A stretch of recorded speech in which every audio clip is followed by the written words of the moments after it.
বিশ্বের অন্যতম জনপ্রিয় বিজনেস ম্যাগাজিন ফোর্বস প্রকাশ করেছেন 2025 সালের সর্বোচ্চ আয় করা ক্রীড়াবিদের তালিকা। টপ 10-এর এই তালিকায় রয়েছেন ফুটবলার, বক্সার, বাস্কেটবল তারকা এবং আমেরিকান রাগবি খেলোয়াড়রা।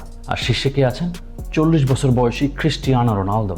মোট 5 বার এবং টানা তৃতীয়বারের মতো রোনালদো হয়েছেন বিশ্বের 1 নম্বর আয় করা ক্রীড়াবিদ।